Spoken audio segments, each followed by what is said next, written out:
In the early 2000s, adults were terrified of this game.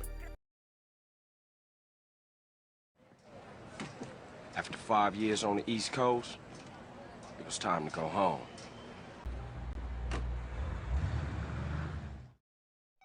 Parents blamed it for violence. News channels treated it like a social disaster. Is this going to be the biggest selling game ever? Absolutely. This is not for kids. This is for a mature audience. I mean, this is for adults, 30-year-old men. The average gamer is 29 years old. So the guy who works 12 hours a day on Wall Street and is stressed out and gets home, this is his vice. This is his way to relieve a little stress. You see it as an outlet? Absolutely. I mean, it's entertainment.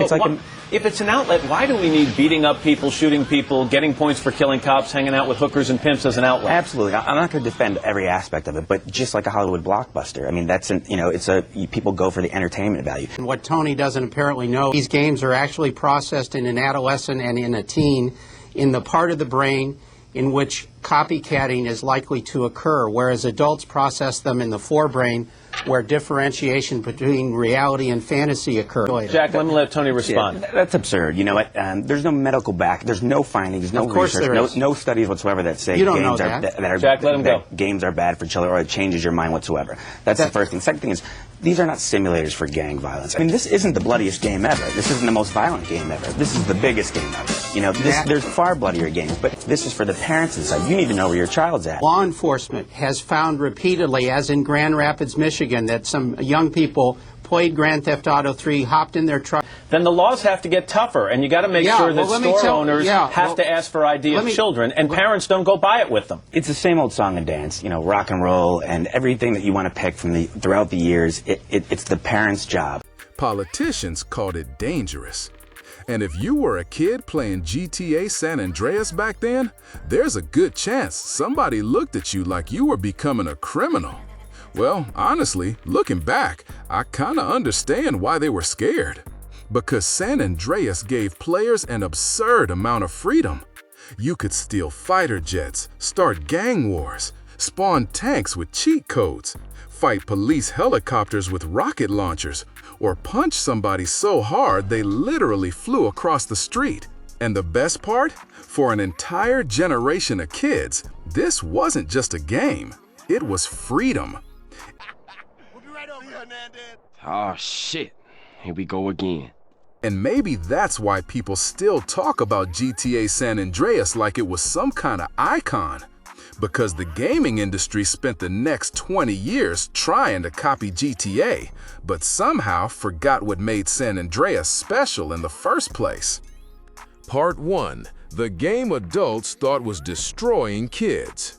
To understand why San Andreas became legendary, you have to understand the time period it came from.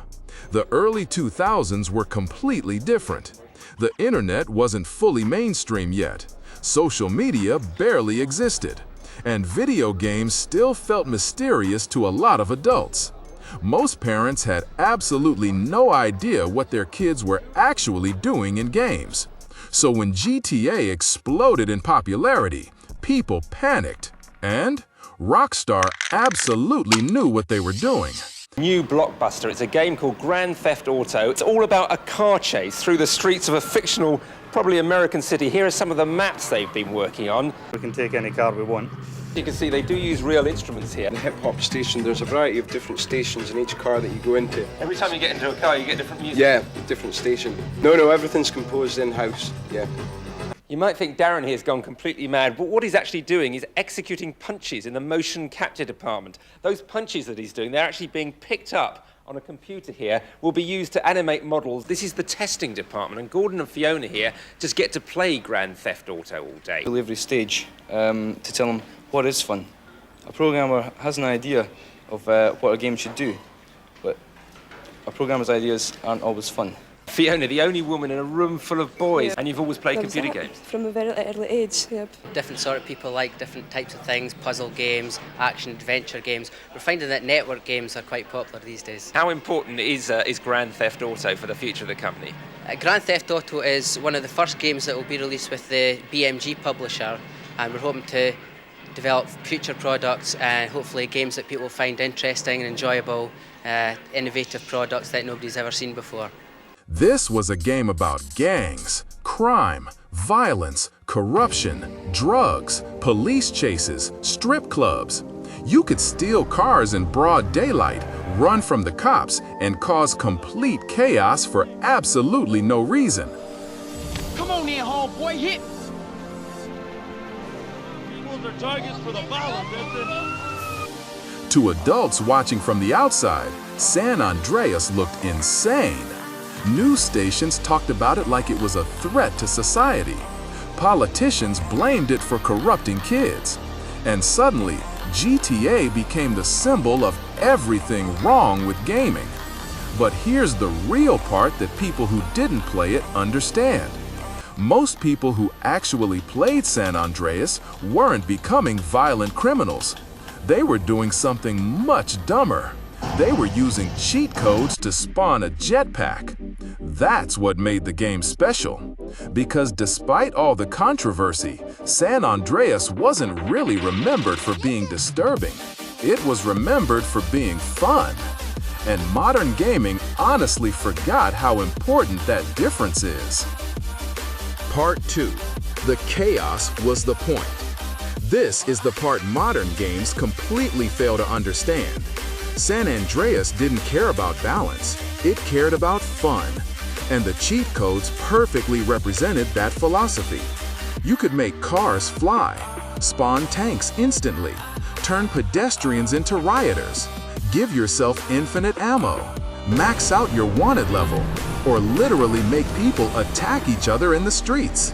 The game practically encouraged players to break it, and somehow that made it even more memorable. Because cheat codes felt less like exploits and more like developers secretly giving players permission to cause chaos.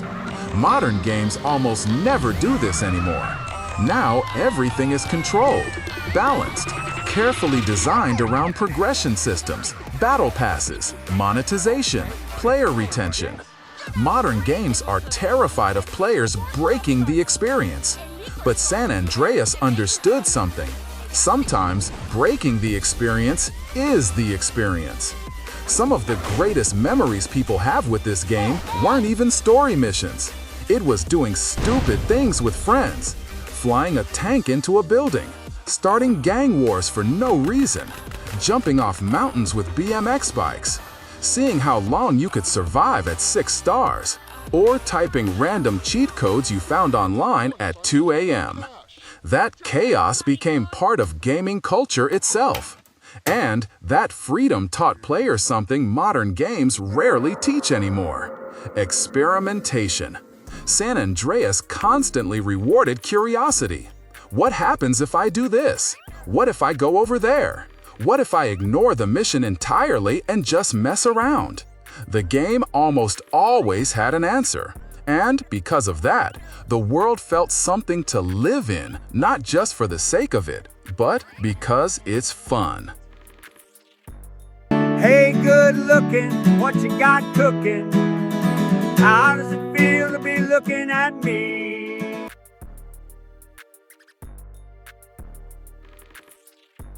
Part 3. Why San Andreas felt different.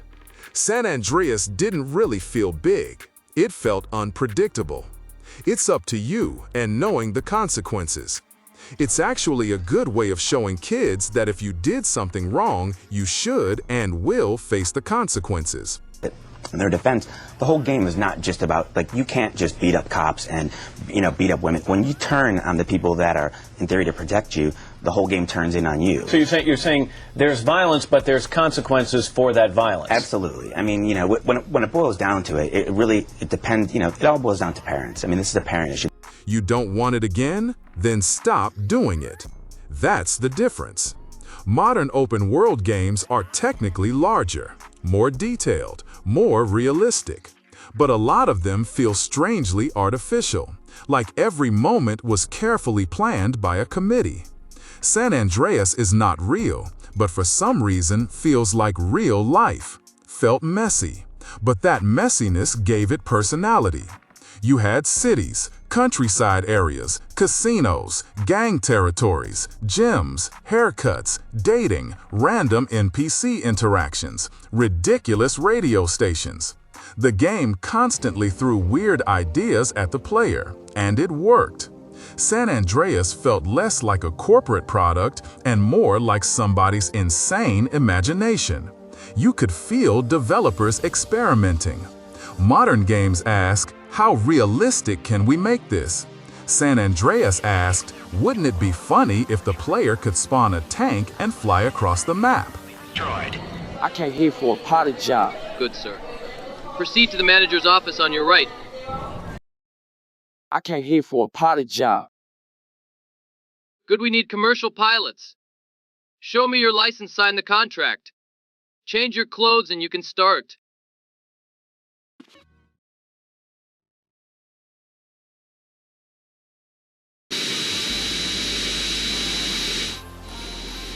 You are clear for takeoff. Runway is clear.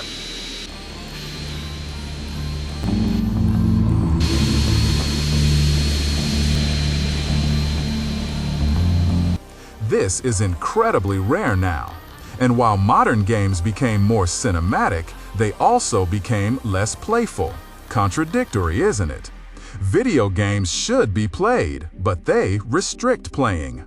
San Andreas wasn't trying to feel realistic all the time, but funny because it ended up feeling real, became memorable. It's not popular like its other counterparts, but oh, did San Andreas succeed! Part 4. The lessons people actually learned from playing San Andreas. This is what makes the entire controversy around San Andreas so fascinating. Adults thought kids were learning violence from GTA. But most players learned something completely different. Freedom. Creativity. Survival. Strategy. Experimentation. For a lot of people, San Andreas was one of the first games that truly made them feel unrestricted. The game trusted players to create their own fun. It didn't constantly hold your hand. It didn't overload the screen with map markers. It didn't force players into carefully controlled experiences every second. It simply gave players a world, and let chaos happen naturally. And because of that, players became creative. People invented challenges, found secrets, created stories with friends, shared cheat codes at school, explored areas they weren't supposed to reach. San Andreas became more than a game. It became a playground. That freedom probably inspired an entire generation of gamers to love open worlds in the first place. Not because the game was perfect, but because it respected player curiosity.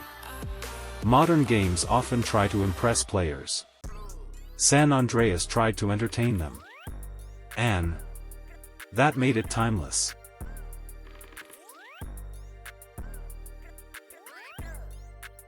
Part 5. Why people still love it. The thing about San Andreas is that objectively, a lot of it aged badly. The graphics are old. The controls can feel awkward. The shooting mechanics are clunky. And yet, people still return to this game. Because players don't remember San Andreas for polish. They remember how it made them feel. It felt chaotic, dangerous, funny, unpredictable. It felt like anything could happen. And maybe that's what modern gaming lost somewhere along the way.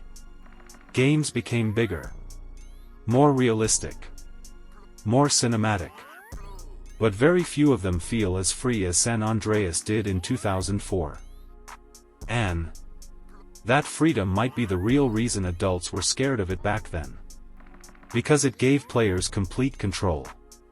Maybe that's why GTA San Andreas still feels special after all these years. Not because it was realistic. Not because it was polished. And definitely not because it was morally perfect. People remember San Andreas because it felt limitless.